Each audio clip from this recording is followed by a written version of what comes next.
Selamat sore, Bu Ninik dan teman-teman. Kami dari kelompok 7 yang beranggotakan Prajna Dicandra dengan NIM 18846. Saya sendiri Marta Anggit Nukur dengan NIM 19029 dan Sonang Basaria Hutajulu dengan NIM 19044 akan menjelaskan tentang GRI 1.2 General Disclosures atau pengungkapan ini. Nah, General Disclosures ini merupakan kategori yang masuk pada standar universal yang dirancang dengan tujuan untuk melaporkan informasi kontekstual tentang sebuah organisasi tertentu. Next. Nah, lalu apa saja yang akan dibahas oleh kelompok 7? Yang pertama merupakan profil organisasi. Terdapat pada GRI 1.2 pertama sampai dengan GRI 1.2 ke-13. Kemudian yang kedua adalah strategi. Strategi ini terdapat pada GRI 1.2 ke-14 dan GRI 1.2 ke-15. Yang ketiga adalah etika dan integritas yang terdapat pada GRI 1.2 ke-16 dan GRI 1.2 ke-17. Dan yang terakhir, topik pembahasan kita adalah tata kelola, yang merupakan GRI atau pengungkapan yang terletak pada GRI 1.2 ke-18 sampai dengan GRI 1.2 ke-28. Selain itu, kami juga memiliki 3 cakupan, atau 3 cakupan nanti akan kami bahas terkait dengan yang pertama adalah persyaratan. Persyaratan ini merupakan instruksi wajib yang harus dilaporkan oleh organisasi pelapor. Ditulis dengan huruf cetak tebal atau huruf tebal dan menggunakan kata harus. Kemudian yang kedua adalah rekomendasi. Rekomendasi ini terkait kasus tindakan tertentu di mana organisasi pelapor tidak diwajibkan dan menggunakan kata sebaiknya. Kemudian cakupan yang terakhir adalah panduan. Panduan ini merupakan bagian yang melaporkan informasi terkait penjelasan, latar belakang, dan contoh agar organisasi mudah memahami dalam pelapor. Untuk memahami lebih lanjut, kami menggunakan salah satu contoh, yaitu perusahaan PT Waskita Karya. PT Waskita Karya ini merupakan perusahaan yang bergerak di bidang jasa konstruksi, industri, real estate atau properti, dan perdagangan. Next. Langsung saja kita masuk ke topik pertama, yaitu profil organisasi, yang akan terlebih dahulu dijelaskan oleh saya, Marta. Nah, pengungkapan profil organisasi ini berisi tentang ikhtisar skala, lokasi geografis, dan kegiatan apa saja yang dilakukan oleh organisasi pelapor. Adanya pengungkapan profil organisasi ini bertujuan untuk pihak yang berkepentingan atau pemangku yang berkepentingan ini dapat lebih memahami sifat dari organisasi dan dampak terkait sektor ekonomi, sosial, serta lingkungan. Next. Nah, kemudian pengungkapan 1.1, yaitu nama organisasi. Ini merupakan pengungkapan awal di GRI 1.2, dan di mana ini organisasi pelapor diwajibkan atau harus, karena ini merupakan persyaratan pelaporan, untuk menginformasikan terkait nama organisasi. Nah, pada Waskita terlihat jelas bahwa pada laporan keberlanjutannya, mereka melaporkan nama perusahaannya adalah PT Waskita Karya Persero Tbk. Next. Kemudian pengungkapan 1.2 yang kedua, terkait kegiatan, merek, produk, dan jasa. Nah, pada bagian ini, organisasi pelapor itu harus melaporkan 2 topik. Yang pertama adalah deskripsi kegiatan organisasi. Nah, mungkin teman-teman bisa melihat bahwa di situ ada terletak 2 tabel, yaitu di mana tabel kiri dan tabel kanan itu merupakan salah satu penerapan dari poin pertama ini, yaitu deskripsi kegiatan organisasi. Pada poin ini, Waskita sendiri melaporkan bahwa perusahaannya ini bergerak di bidang jasa konstruksi, pengembangan di bidang jalan tol, kemudian beton pracetak, properti dan real estate, serta energi. Next.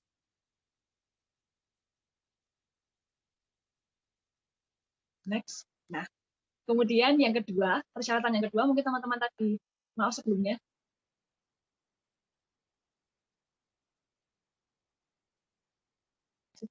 Nah, kemudian yang kedua, itu adalah karena tadi saya menyebutkan ada 2 poin yang harus dipenuhi oleh perusahaan terkait 1.2 yang kedua ini, maka poin yang kedua adalah perusahaan itu harus menjelaskan secara detail tentang kegiatan atau kegiatan tentang jasa yang dilakukan oleh organisasinya. Nah, pada poin B ini terdapat rekomendasi di mana perusahaan itu dapat mencantumkan terkait penjelasan apakah organisasi tersebut menjual produknya secara bebas atau tidak. Baik, karena sering terjadi pertanyaan-pertanyaan apa tentang produksi itu dijual atau tidak, baik oleh pihak yang berkepentingan maupun oleh pihak publik sendiri yang pernah memegang saham di PT Waskita Karya. Nah, teman-teman dapat melihat bahwa di sini itu terdapat pada slide 6, penerapan pengungkapan GRI 1.2 kedua di poin B tadi termasuk rekomendasi, bahwa mereka ini menjelaskan tentang kegiatan usahanya. Kita lihat pada pengembangan jalan tol, pengembangan di bidang jalan tol, karena salah satu kegiatan Waskita ini adalah pengembangan jalan tol. Mereka ini telah menginvestasikan atau bekerjasama melakukan beberapa proyek di ruas-ruas jalan tol. Begitu pula pada bidang infrastruktur, kegiatan infrastruktur yang dilakukan oleh Waskita.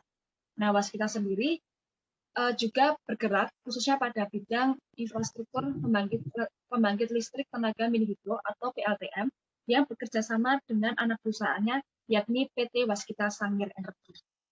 Next. Berikutnya pengungkapan 1.2 ketiga yaitu lokasi kantor pusat. Nah, para organisasi pelapor ini wajib melaporkan informasi terkait lokasi kantor pusat organisasi, baik organisasi tempat pusat administratif maupun tempat organisasi itu dikendalikan atau diarahkan. Nah, dapat dilihat oleh teman-teman bahwa Waskita sendiri melaporkan organisasinya itu lokasi kantor pusatnya berada di Jalan MT Haryono, Kavling nomor 10, lengkap dengan kode pos, nama negara, dan kontak person yang dapat dihubungi. Next. Nah, kemudian pengungkapan 1.2 keempat, lokasi operasi. Nah, pada pengungkapan ini, organisasi pelapor wajib melaporkan tentang banyaknya jumlah negara dan nama negara yang bekerja sama dengan organisasi pelapor, baik itu letak beroperasinya maupun nama negara yang berelevansi dengan topik tertentu pada laporan. Nah, pada pengungkapan ini, Waskita memiliki beberapa lokasi operasi yang tersebar di beberapa negara, seperti Uni Emirat Arab, Malaysia, dan Timor Leste. Next. Nah, selain di luar negeri, teman-teman dapat melihat bahwa ini merupakan peta Indonesia, di mana Waskita sendiri juga mengembangkan perusahaannya di beberapa titik di daerah di Indonesia, bahkan hampir menyebar di seluruh daerah di Indonesia, mulai dari Aceh, Jawa Tengah, Sulawesi Selatan, Bali, Nusa Tenggara, Kalimantan Tengah, Maluku, hingga Papua. Next. Nah, kemudian pengungkapan 1.2 kelima tentang kepemilikan pendukung. Dalam pelaporan ini, organisasi pelapor wajib mencantumkan pada laporannya terkait sifat kepemilikan, di mana Waskita sendiri ini milik negara, dengan dasar hukumnya itu Akta nomor 80 tahun 1973, dan karena mereka ini milik negara, maka negara Indonesia memiliki saham tertinggi. Pada tahun 2019, negara itu memiliki saham sebesar 65,036%, di mana sisanya merupakan publik. Pemiliknya adalah publik. Kemudian, organisasi pelapor juga wajib melaporkan tentang bentuk hukumnya. Next. Kemudian pengungkapan 1.2 ke-6, pasar yang dilayani. Nah, pada pengungkapan ini, para pelapor diwajibkan memberikan informasi terkait lokasi geografis tempat pemasaran produk, kemudian sektor yang dilayani, dan jenis pelanggan dan penerima manfaat. Pada pengungkapan ini, Waskita melaporkan bahwa perusahaannya ini bergerak di sektor proyek pembangunan dengan teknologi yang maju. Contohnya seperti pembangunan di Bandara Soekarno-Hatta, PLTU Muara Karang di Jakarta, gedung-gedung bertingkat seperti Gedung Bank Indonesia, hingga proyek-proyek yang ada di negara lain seperti di Malaysia, Arab, dan Timor Leste seperti negara-negara yang sudah saya katakan sebelumnya. Next. Nah, kemudian pengungkapan 1.2 ke-7, yaitu skala organisasi. Nah, pada bagian kiri yang berwarna kuning itu merupakan persyaratan pelaporan, di mana para organisasi pelapor ini wajib diharuskan untuk melaporkan atau mencantumkan informasi pada laporan berkelanjutan. Apa saja yang perlu dilaporkan? Yang pertama tentang jumlah total karyawan. Nah, jumlah total karyawan ini dapat berupa total keseluruhan atau dapat juga jika direkomendasikan dapat berupa rinciannya. Nah, jumlah total karyawan ini baik karyawan tetap maupun tidak tetap, berdasarkan pendidikan SD maupun hingga strata 1 maupun 2, bahkan perempuan dan laki-laki. Jadi total karyawan ini harus dicantumkan oleh organisasi pelapor. Yang kedua adalah jumlah total operasi.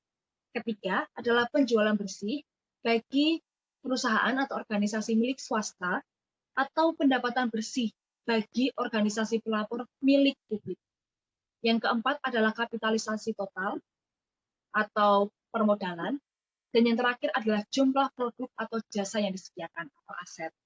Nah, selain itu, selain ada syarat, terdapat juga rekomendasi. Mungkin teman-teman dapat melihat yang kotak berwarna biru, itu merupakan rekomendasi atau bisa dilampirkan atau tidak dalam pelaporan terkait pengungkapan 1.2 ke 7. Nah, organisasi pelapor dapat melaporkan aset total, kemudian dapat melaporkan kepemilikan manfaat, jadi termasuk identitas dan besarnya saham, besarnya kepemilikan saham terbesar. Misalnya jika Indonesia, salah satu warga negara Indonesia yaitu bernama Bapak A memiliki saham terbesar, maka identitasnya wajib dicantumkan pada pelaporan. Nah, kemudian ketiga adalah perincian.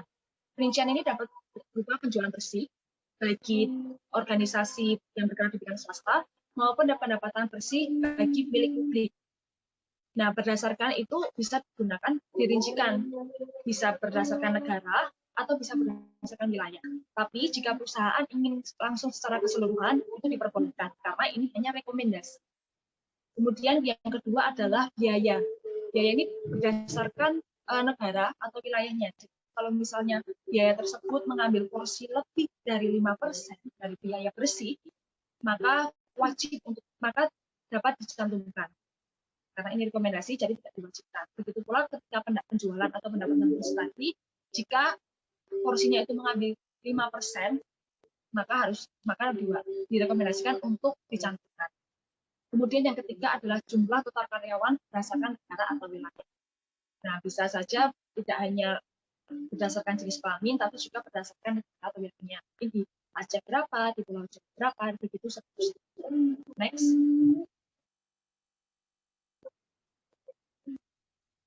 Nah, seperti yang tertera pada slide, yaitu tentang skala organisasi di 1.2 ke 7, pada laporan keberlanjutannya, Waskita memberikan skala organisasi seperti jumlah pegawai. Tapi karena Waskita ini hanya mencantumkan yang diwajibkan, yaitu tentang total jumlah pegawai, maka mereka tidak merincikan pada laporan ini. Pada laporan ini juga, mereka menggunakan dari tahun 2017, 18, hingga 19, sehingga dapat diketahui perkembangannya. Begitu juga Waskita juga melaporkan tentang aset, liabilitas atau liabilitas ini bisa disebut sebagai kewajiban yang harus dibayarkan atau utang atau biaya. Kemudian adalah ekuitas. Ekuitas ini merupakan modal. Nah, seperti sesuai dengan syarat sebelumnya, informasi yang diberikan haruslah tentang kapitalisasi total atau permodalan. Dan yang terakhir adalah laba komprehensif. Nah, Waskita ini milik negara, maka tercantumnya adalah pendapatan bersih. Next. Nah, kemudian pengungkapan 1.2 ke 8. Ini terkait informasi mengenai karyawan dan pekerja lainnya. Nah, pada bagian ini ada syarat-syarat yang harus dipenuhi oleh organisasi pelapor.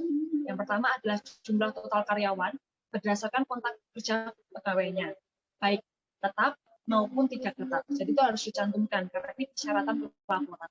Kemudian yang kedua adalah jumlah total karyawan berdasarkan kontrak kerja, baik yang jenis kelamin maupun tentang wilayahnya. Kemudian yang ketiga adalah jumlah total karyawan berdasarkan jenis kontrak ketenagakerjaan, baik purna waktu maupun paruh waktu, berdasarkan jenis kelamin. Kemudian yang keempat adalah apakah kegiatan organisasi ini dilakukan oleh pekerja yang bukan karyawan. Nah, ini bisa dilaporkan juga dan wajib dilaporkan, karena ini merupakan persyaratan. Dan yang kelima adalah setiap variasi yang signifikan diartikan dalam angka-angka dilaporkan dalam pengungkapan 1.8 A dan B dan C. Kemudian yang terakhir adalah penjelasan tentang bagaimana data dikompilasi termasuk setiap asumsi yang ada. Jadi ada 6 syarat yang harus dilaporkan oleh organisasi pelapor. Next. Nah, selain persyaratan terdapat juga rekomendasi sebelumnya. Nah, selain persyaratan, terdapat juga rekomendasi yang tidak harus dicantumkan oleh organisasi pelapor, karena ini hanya rekomendasi. Nah, sebaiknya organisasi pelapor itu dapat mencantumkan tentang jumlah karyawan, baik sebagai perhitungan jumlah atau yang setara dengan kurun waktu. Kemudian yang kedua, itu mengidentifikasi jenis kontrak. Ketiga adalah menggunakan angka yang terdapat di akhir periode pelapor. Kemudian yang rekomendasi keempat adalah menggabungkan statistik negara untuk menghitung statistik negara. Next. Nah, pada tabel ini itu merupakan pengungkapan dari 1.8, di mana teman-teman mungkin tidak begitu terlihat karena ini kecil, akan saya bacakan hasil-hasilnya. Nah, laporan ini membuktikan bahwa pada tabel pertama, terkait jumlah pegawai berdasarkan jenis kelamin. Nah, di mana tabel atau kolom laki-laki itu jumlahnya lebih banyak, baik itu 2019 maupun di tahun 2019. Kemudian tabel yang kedua itu terkait jumlah status kepegawaian yang dibagi menjadi 2 status, yaitu pegawai tetap maupun pegawai tidak tetap. Di mana pada tahun 2019 ini pegawai tetap lebih banyak daripada pegawai tidak tetap. Kemudian tabel yang ketiga adalah terkait jumlah pegawai berdasarkan usia, di mana usia pegawai paling kecil yaitu 18 tahun, sedangkan yang terbanyak jumlahnya itu pada skala usia 26 sampai 35 sebesar 1.016 pegawai. Dan yang tabel terakhir merupakan tingkat pendidikan. Ada tingkat pendidikan di mana paling rendah adalah sekolah dasar dan paling tinggi dan paling banyak yaitu strata 1 atau strata 2. Sekian penjelasan dari saya dan penjelasan selanjutnya akan dijelaskan oleh Sunda. Terima kasih. Baik, selamat siang Ibu Ninik dan teman-teman. Penjelasan selanjutnya akan dijelaskan oleh saya sendiri, Esther Sondang. Dan pada bagian ini saya akan menjelaskan mengenai pengungkapan 1.2 bagian ke-9, yaitu rantai pasokan. Nah, seperti Ibu Ninik dan teman-teman tahu bahwa rantai pasok itu biasanya disebut sebagai rantai supply, yang merupakan sistem rangkaian kegiatan yang meliputi koordinasi, penjadwalan, dan pengendalian yang terdiri dari organisasi sumber daya manusia, lalu aktivitas, lalu informasi, dan sumber daya lainnya. Nah, lalu pada rantai pasokan ini juga berhubungan dengan pengadaan, produksi, persediaan, dan pengiriman produk, atau biasanya adalah layanan jasa dari pemasok kepada pelanggan, seperti itu. Nah, lalu pada bagian ini, organisasi pelapor harus melaporkan mengenai deskripsi rantai pasokannya. Jadi, organisasi ini harus melapor yang termasuk dari unsur-unsur utamanya, karena berkaitan dengan kegiatan, merek utama, produk, dan jasa organisasi. Lalu contoh unsur-unsur yang dapat dicakup dalam deskripsi ini yaitu seperti yang teman-teman lihat ada pada PowerPoint-nya. Yang pertama ada jenis-jenis pemasok yang terlihat atau yang terlibat. Lalu yang kedua ada jumlah total pemasok yang dilibatkan oleh organisasi serta perkiraannya. Yang ketiga ada lokasi geografis pemasok. Dan yang keempat ada perkiraan nilai moneter pembayarannya kepada pemasok serta karakteristik khusus sektor rantai pasokan seperti seberapa padat sih karya dalam sektor tersebut, seperti itu. Lalu pada bagian ini itu latar belakang pengungkapan ini berfokus pada penetapan konteks-konteks keseluruhan dalam rantai pasokan suatu organisasi. Nah, sebagai contoh yang ada di PowerPoint ini, pada pengungkapan di Waskita atau perusahaan Waskita, yaitu Waskita ini itu pemasoknya itu merupakan mitra kerja yang mendukung upaya Waskita Karya dalam menjalankan kegiatan-kegiatan usaha di industri konstruksi. Jadi di sini Waskita itu didukung oleh pemasok barang material konstruksi seperti itu. Selanjutnya, saya akan menjelaskan pengungkapan GRI 1.2 yang bagian ke-10. Nah, yang bagian ke-10 ini yaitu perubahan signifikan pada organisasi dan rantai pasokannya. Nah, pada bagian ini, organisasi dan rantai pemasok itu dapat berubah secara signifikan seperti itu. Jadi ada perubahan yang signifikan di bagian ini. Nah, perubahan-perubahan ini itu mencakup lokasi atau operasi, lalu termasuk pembukaan, penutupan, dan perluasan fasilitas. Nah, lalu pada perubahan ini itu struktur model saham dan bentuk model lainnya itu berubah begitu. Ada perubahan serta pada lokasinya, lokasi pemasok dan struktur rantai pemasokan atau hubungannya dengan pemasok. Intinya semua yang berhubungan dengan pemasok seperti itu. Lalu perubahan signifikan ini apa sih yang dimaksud gitu? Jadi perubahan signifikan ini itu adalah perubahan yang dapat menyebabkan atau memberikan kontribusi besar terhadap dampak ekonomi di lingkungan dan sosial yang signifikan. Contohnya seperti memindahkan bagian rantai pasokan suatu negara ke negara lainnya seperti itu.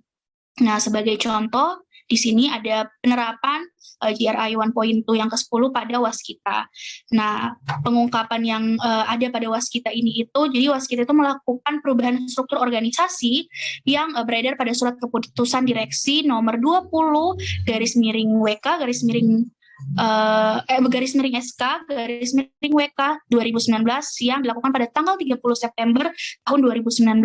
Jadi di sini yang diubah hanyalah struktur organisasinya dan tidak melakukan perubahan terhadap lokasi usaha ataupun struktur modal lainnya seperti itu.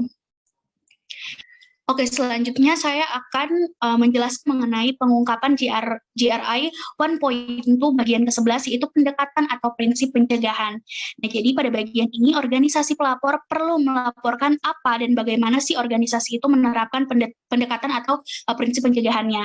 Nah, pendekatan atau prinsip pencegahan ini itu mencakup pendekatan organisasi terhadap manajemen resiko.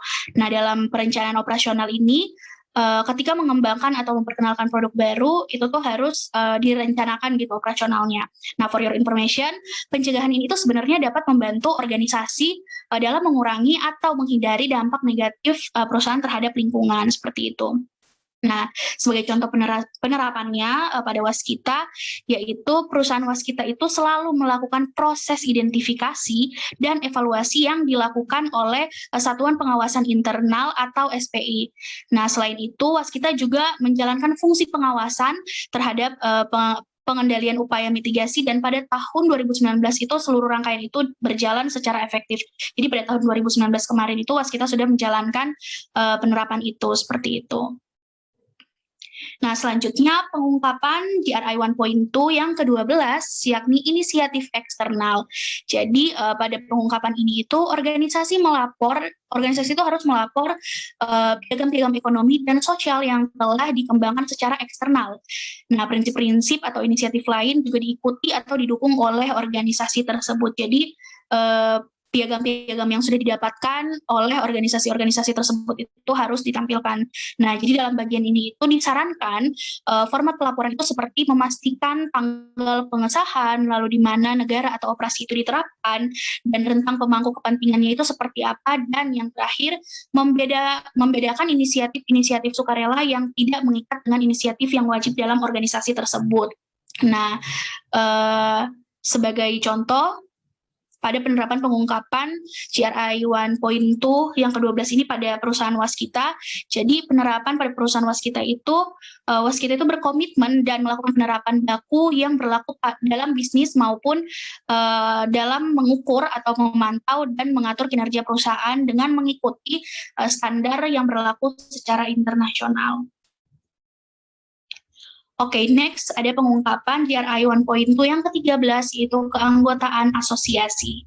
Nah, pada pengungkapan ini itu organisasi itu harus melaporkan daftar keanggotaan utama dalam asosiasi industri atau lainnya dan organisasi advokasi nasional ataupun internasional. Nah, pada bagian ini itu rekomendasi pelaporannya sebaiknya menyertakan keanggotaan yang sudah dipertahankan di tingkat organisasi atau di asosiasi yang mana organisasi pelapor itu memegang memegang badan tata kelola, berpartisipasi dalam proyek komite, dan juga menyediakan substantif selain iuran keanggotaan rutin gitu, dan menjadikan keanggotaan itu sebagai strategi seperti itu. Nah, seperti yang teman-teman lihat ada rekomendasi pelaporannya, seperti yang juga sudah saya jelaskan tadi, ada di PowerPoint ini. Lalu selanjutnya saya akan menjelaskan mengenai penerapan pengungkapan GRI 1.2 yang ke-13 ini pada Waskita. Jadi kita masuk pada penerapannya ini, dan pada layar device teman-teman dan Ibu Ninik sudah terlihat ya bahwa Waskita itu memasukkan asosiasi-asosiasi atau organisasi lalu menyertakan alamat. Lalu selain alamat juga Waskita ini juga menyertakan posisi dari asosiasi atau organisasinya. Seperti contoh pada Gapendri atau Gabungan Perusahaan Rancang Bangun Indonesia. Nah, jadi pada Gapendri ini itu Waskita menyertakan alamatnya, yakni ada di Grand Duren 3 Office Building, Blok A, lantai 2, dan lain-lain, lalu disertakan pula kode pos dan nomor teleponnya. Nah, lalu di sini posisi Gapendri ini itu sebagai Sekjen atau Sekretaris Jenderal, seperti itu. Oke, selanjutnya saya akan menjelaskan mengenai bagian strategi. Nah, pada bagian strategi ini sebelum kita lanjut lebih dalam, saya akan menjelaskan secara singkat saja bagian strategi ini. Nah, strategi ini itu pengungkapan ini berfokus pada bagian strategi yang menggambarkan tentang strategi organisasi sehubungan dengan keberlanjutan dalam rangka memberikan konteks untuk pelaporan selanjutnya. Nah, yang lebih dan pelaporan ini itu jauh lebih rinci dengan menggunakan standar GRI. Nah, bagian ini itu bertujuan untuk memberikan wawasan tentang masalah strategis dalam masalah strategis dan bukan untuk mengangkat isi laporan saja seperti itu. Jadi benar-benar secara rinci dan tidak hanya sebatas laporan. Nah, selanjutnya saya akan menjelaskan pengungkapan 1.2 bagian ke-14 di bagian strategi ini, yaitu pernyataan dari pembuat keputusan sendiri atau senior. Nah, pengungkapan ini itu meminta organisasi pelapor untuk membuat persyaratan. Jadi organisasi pelapor itu harus membuat persyaratan keputusan dari yang paling senior di organisasi tersebut mengenai relevansi keberlanjutan bagi organisasi dan strateginya yang menangani keberlanjutan itu, seperti itu. Nah, rekomendasi pelaporannya ini itu mencakup 6 hal, yaitu seperti yang teman-teman lihat ya pada PowerPoint. Yang pertama ada visi dan strategi untuk setiap jangka waktu, lalu dibutuhkan prioritas strategis dan topik utama. Lalu ada pula tren yang luas untuk mempengaruhi organisasi, lalu ada pandangan tentang kinerja, dan lalu ada pandangan tentang tantangan, dan yang terakhir hal yang berkaitan dan dengan pendekatan strategi organisasi, seperti itu. Selanjutnya ada penerapan pengungkapan GRI 1.2 14 bagian ke-14 pada Waskita. Nah, pada Waskita ini itu yang pertama yaitu menjalankan para pemangku kepentingan yang terhormat itu yang berisi bahwa bagian-bagian inti dari Waskita seperti ucapan atau perkataan kepada para pemangku kepentingan, lalu ada Waskita Karya membangun Indonesia, itu berisikan tentang prestasi, pengalaman, dan upaya-upaya Waskita, serta yang terakhir ada keamanan dan keselamatan utama yang berisikan tentang antisipasi perusahaan dengan membangun sistem pencegahan kecelakaan kerja untuk menjaga keselamatan kerja yang mengacu pada sistem manajemen kesehatan atau SMHSE. Baik, selanjutnya saya akan menjelaskan mengenai pengungkapan GRI 1.2 yang ke-15, yakni dampak penting, resiko, dan peluang. Nah, pada bagian ini, pada pengungkapan ini itu organisasi pelapor itu harus melaporkan mengenai penjelasan dampak penting, resiko, serta peluang dari perusahaan tersebut. Nah, sumber daya manusia yang contohnya pada Waskita itu yang pertama ada sumber daya manusia yang unggul dan kompetitif. Nah, pada bagian ini itu Waskita itu melakukan pengelolaan SDM yang komprehensif melalui penerapan aplikasi yang bernama Manpower Planning. Lalu yang kedua pada Waskita ini juga Waskita menerapkan Waskita tingkat kualitas hidup masyarakat dan lingkungan, yang mana isinya itu merupakan cara untuk meningkatkan kualitas hidup. Lalu Waskita Karya juga berupaya untuk terlibat aktif dalam mendukung upaya pemerintah untuk meningkatkan kualitas hidup masyarakat, lingkungan, dan program corporate lainnya. Lalu ada juga program kemitraan dari Bina Lingkungan atau disebut juga sebagai PKBL seperti itu. Lalu yang terakhir ada komitmen berkelanjutan Waskita. Nah, pada bagian ini komitmen berkelanjutan Waskita ini itu berisi mengenai komitmen-komitmen yang telah dibuat oleh Waskita untuk terus memberikan nilai tambah bagi para pemasok kepentingan melalui pembangunan infrastruktur yang berkualitas dan bermanfaat bagi Indonesia. Nah, selanjutnya saya akan menjelaskan mengenai etika dan integritas. Namun sebelum melanjutkan, seperti sebelumnya, saya akan menjelaskan sedikit mengenai bagian ini. Jadi, bagian ini itu sudah mulai menggunakan istilah mitra bisnis yang digunakan dengan kedua pengungkapan ini. Begitu. Jadi, dalam konteks standar GRI ini, mitra bisnis antara lain itu meliputi pemasok, agen pelobi, dan perantara lainnya. Nah, usaha patungan dan mitra pemerintah ini itu berupa kayak pelanggan dan juga klien seperti itu.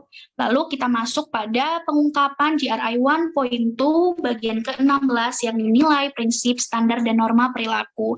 Nah, pada bagian ini organisasi pelapor itu harus melaporkan nilai prinsip, standar, dan norma perilaku suatu organisasi.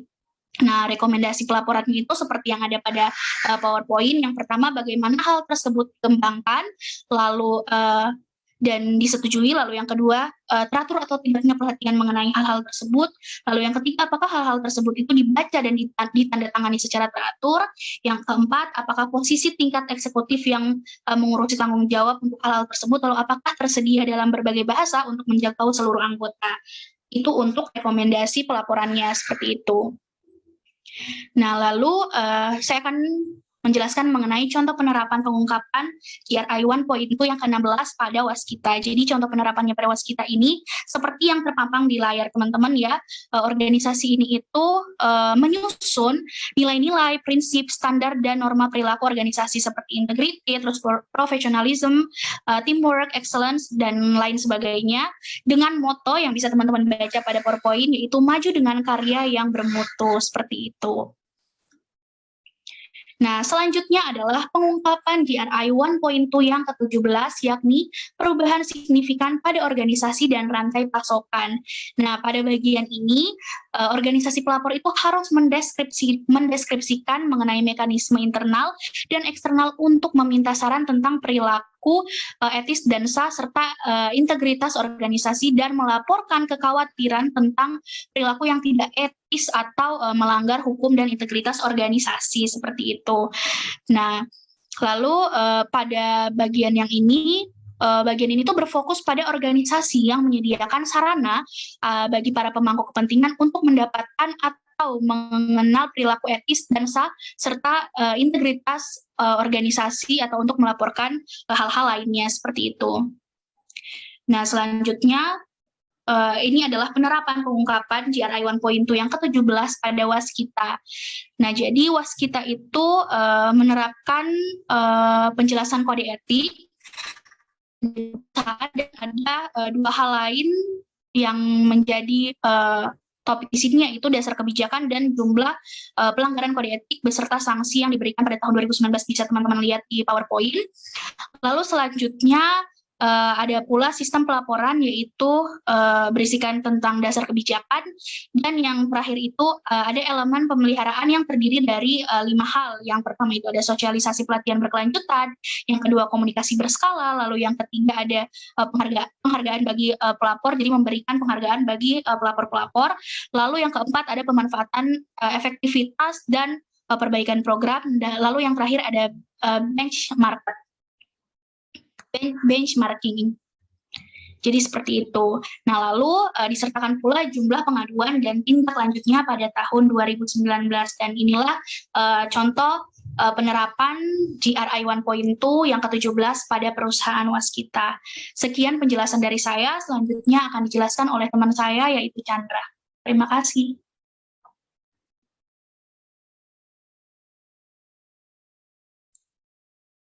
Baik, selanjutnya untuk tata kelola, saya Pratama Chandra yang akan menjelaskannya.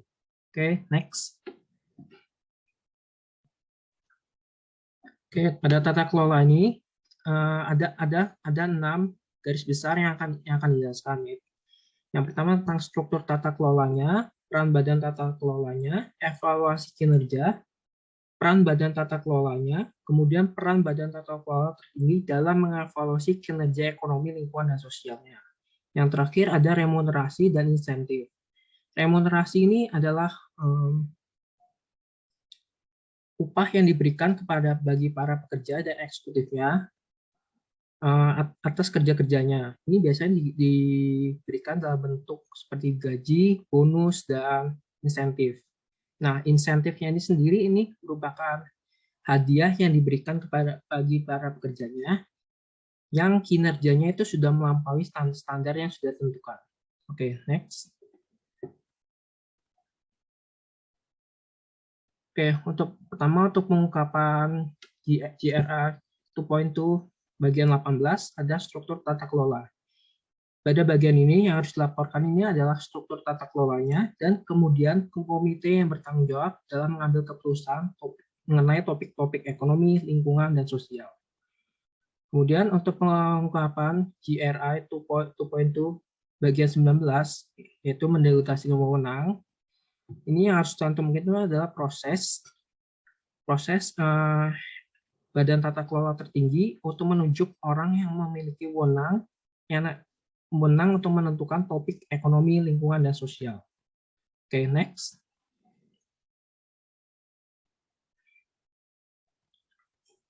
Oke, untuk pengungkapan GRI 1.2 bagian 20 ada bagian tanggung jawab tingkat eksekutif untuk tingkat ekonomi, lingkungan, dan sosial.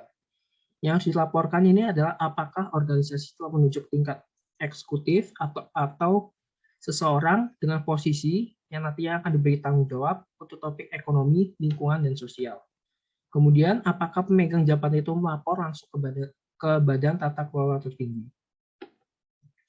Oke, untuk pengungkapan GRI 2.2 bagian 21, yaitu tentang pengonsultasian para pemangku kepentingan mengenai topik-topik ekonomi, lingkungan, dan sosial. Di sini yang harus dijelaskan adalah proses konsultasinya. Proses konsultasinya, kemudian jika konsultasinya itu diwakilkan, siapa yang mewakilkan itu harus dijelaskan dan bagaimana feedback yang diberikan kepada badan tata kelola tertinggi. Oke, next. Oke, untuk pengungkapan GRI 1.10 bagian 22, ada komposisi badan tata kelola tertinggi dan komitenya. Di sini yang harus dijelaskan itu adalah apakah seorang itu eksekutif atau bukan eksekutif, apakah penilaian dilakukan mandiri atau tidak, kemudian ada masa jabatannya, jumlah posisi, jenis kelamin, keanggotaan kelompok sosialnya, kompetisi anggota terkait topik-topik ekonomi, lingkungan, dan sosialnya, kemudian perwakilan pemangku kepentingan. Next.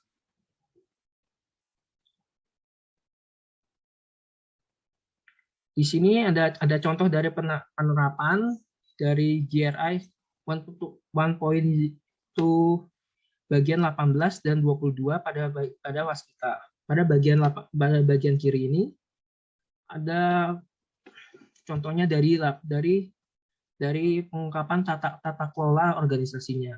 Di bagian atas ada bagian dari komisaris, direktur, dan bagian-bagian organisasinya. Kemudian ada pada bagian kanan ini dijelaskan juga kemudian pada dewan komisaris waskita.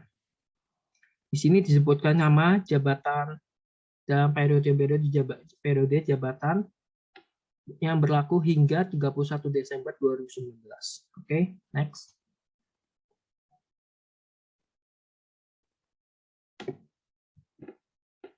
Oke, untuk pengungkapan 2.2 bagian 23 yaitu Ketua Badan Tata Kelola Tertinggi. Di sini harus menjelaskan apakah Ketua Badan Tata Kelola ini juga merupakan pejabat eksekutif Kemudian jika ketuanya memang merupakan jabatan eksekutif, harus dijelaskan fungsi dan alasan-alasan pengaturan ini. Bagian kanan ini ada contohnya. Pada waskita, di RUPS, direksi atau dewan komisaris itu tidak mempunyai wewenang. Ini sudah ditentukan dalam undang-undangnya atau anggaran dasarnya. Oke, next.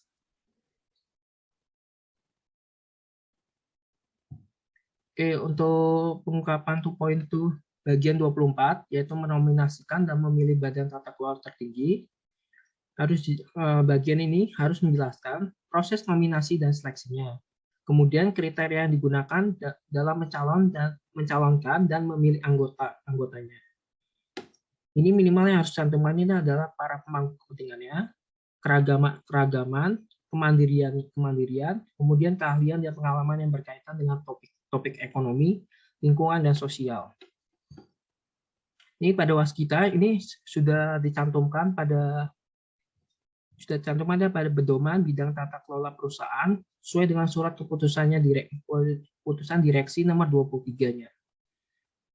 Di sini sudah dicantumkan aturan tentang hubungan kerja, norma, dan etika, serta cara menominasikan dan seleksi terhadap organisasinya. Oke, next. Oke, untuk pengungkapan 2.2 bagian 25, yaitu konflik kepentingan. Sini yang harus dijelaskan adalah proses bagaimana cara menghindari dan mengelola konflik kepentingannya. Kemudian, apakah konflik kepentingan itu diungkapkan kepada para terhadap pemangku kepentingannya. Minimal yang harus disebutkan itu adalah keanggotaan lintas dewan, lintas kepemilikan saham, keberadaan pemegang saham kendali, kemudian pengungkapan pihak terkait. Oke, next.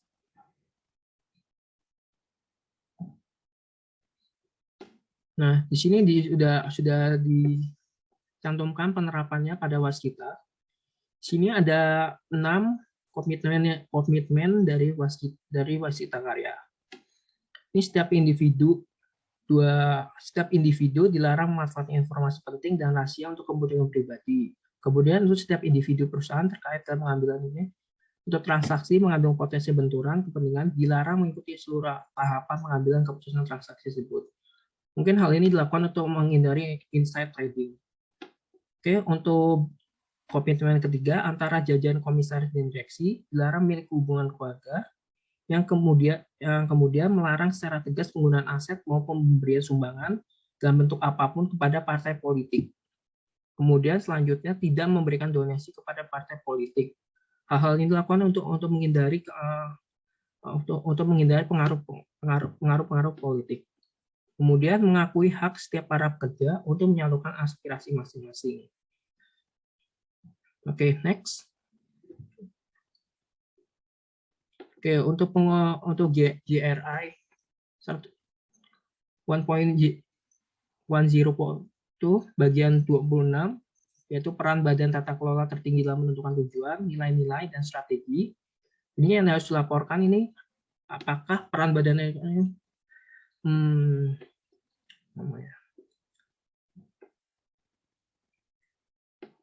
yang harus dilaporkan ini adalah peran badan tata kelola dan eksekutif senior dalam pengembangannya, persetujuan dan pembaruan tujuan, nilai, dan pernyataan misi strateginya yang nantinya akan berkaitan dengan topik-topik ekonomi, lingkungan, dan sosial. Next.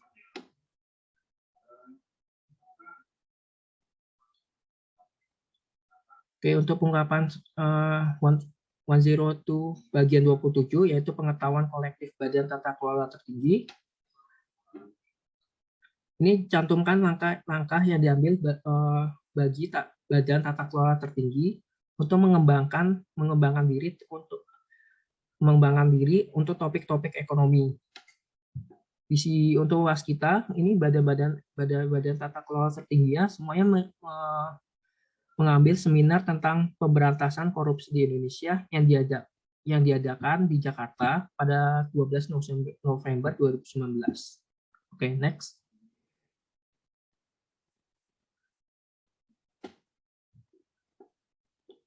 Oke, untuk pengungkapan GRI 102 bagian 28, yaitu pengetahuan kolektif Badan Tata Kelola Tertinggi. Di sini harus menjelaskan tentang proses untuk mengevaluasinya. Apakah evaluasi tersebut dilakukan secara mandiri atau tidak? Kemudian evaluasinya merupakan apakah evaluasi tersebut melakukan penilaian terhadap diri sendiri. Kemudian tindakan yang dilakukan dalam menanggapi evaluasi kinerja Badan Tata Kelola Tertinggi. Di sampingnya ini sudah dicantumkan evaluasi kita tahun 2019. Pada tahun 2019 ini Waskita ini melakukan self assessment yang hasilnya sangat baik atau excellent. Kemudian di bawah itu juga diberikan perbandingan dari tahun 2017 hingga 2019. Jadi ketahuan skor-skor yang diterima oleh Waskita pada tahun-tahunnya. Kemudian diberikan juga lembaga penilainya. Oke, next. Oke, sekian dan terima kasih.